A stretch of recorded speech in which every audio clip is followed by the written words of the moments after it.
We're returning with Shannon Pena, Employment Services Director for the Autism Society of North Carolina. Shannon, it's so good to see you. Thank you for joining us today.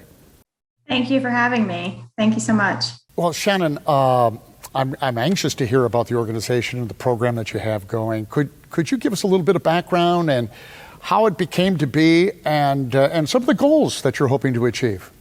So our program focuses specifically on finding employment opportunities for individuals with autism. And this came to be, basically we have just a lot of folks with autism really expressing to us that they want to work, they want to have jobs, and they want to contribute to their community.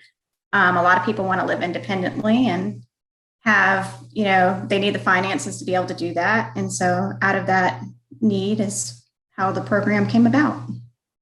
Well, I'm wondering, for those who are watching this morning who might have someone who would really benefit from this program, how easy is it to access it? I mean, how do they go about doing that?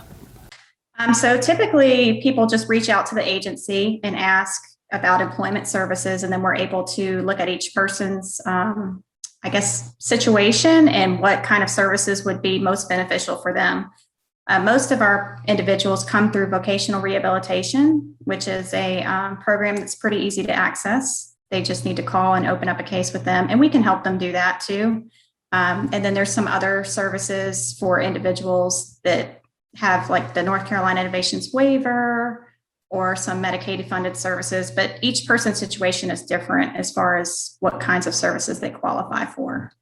And that's the interesting part and probably the biggest challenge, right? I mean, each is an individual with unique abilities. How do you find jobs for people like Stephen, who is awesome, by the way, but how do you go about doing that? Well, first we try to look at what the individual wants to do, like what are their interests, what kinds of jobs would they like to have, and then also where their skill sets are, where their strengths are, and then we try to match that to a job option. And then, of course, we're always networking with employers and looking for employers who want to hire individuals with autism, so that they're more supportive. And, most of these employers find that they're gaining a lot from this too. Like, for example, Stephen, he's an excellent employee. He would never miss work. He works very hard, has a really good work ethic. So there's really a lot to be gained on both sides. Well, and I can tell, talking to Stephen, how much the job means to him. I mean, it means the world to him.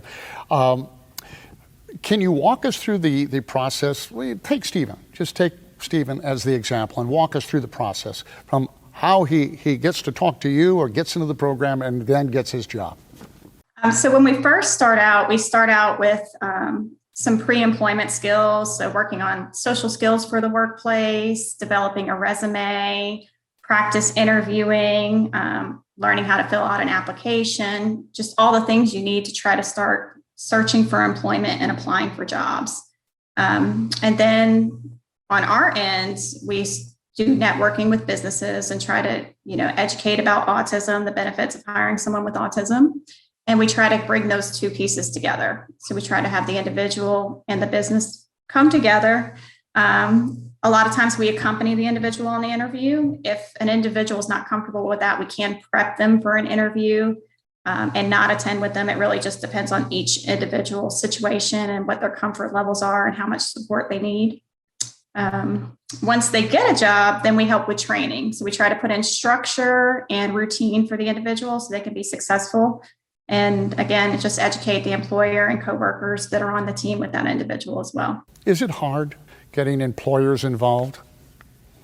Sometimes. It's gotten a lot easier over the last couple of years because a lot of employers are starting to recognize that this is a talent pool of applicants that, something that they might want to tap into because there really is a great deal of benefit to the employers. So it's gotten a little bit easier, but sometimes it can be hard just depending on what specific job the individual is looking for, the job market. Transportation is a big barrier for a lot of the folks we work with. So just all those types of factors that come into play. Sometimes it's really easy and sometimes it's really hard. So. And they're all individuals, so this might be an unfair question, but let me ask it anyway. Are there certain types of jobs as you said, everyone's different, so it's kind of hard to make a blanket comment, but typically repetitive jobs where the jobs are routine, where they're very structured. They come in and they do the same tasks every day, or they might do a different set of tasks each day, but they're relatively routine, so they can learn that routine. Most of our folks are comfortable with that, but I will say I have some that say they don't want to do something that's really routine because they get bored. So there's, everyone is very unique. Shannon, let me ask you, Shannon, about the rights. When they find a job, what kind of rights do they have? So they do have the same rights as everyone else. They also have some rights to accommodations, and that's going to depend on what accommodations they need to complete the job. But also, too, they have to disclose. Some people are not comfortable with disclosing, so that sometimes can present a barrier in getting accommodations in a job. The other thing just to recognize is individuals also have the same responsibilities as other employees as well. So we work really hard with the individuals we work with to help them know what their rights are and what their responsibilities are of the job, because they have the same, they're still expected to do the job, but they can get accommodations to help them do that job more successfully. Now, with the few seconds really we have left, any tips, any advice for the folks that are watching right now who either are involved with someone who is autistic or need some kind of guidance? What would you offer up for them? They can call the Autism Society and we can try to help connect them with services. I think that's a good first step. They can also reach out to Voc Rehab. That might be another option. All right. Well, I wish you all the luck in the world. I mean, the difference it has made, I know in Stephen's life, is just amazing. He lights up a room. He really does, Shannon. And I know so much of it has to do with what you do and, of course, the Autism Society as well. And I just want to thank you for that. And thank you for taking time for us this morning. I appreciate it. Thank you so much.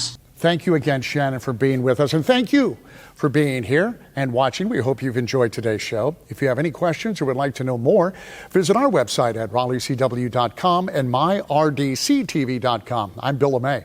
And thank you for watching Community Matters. And we'll see you next week.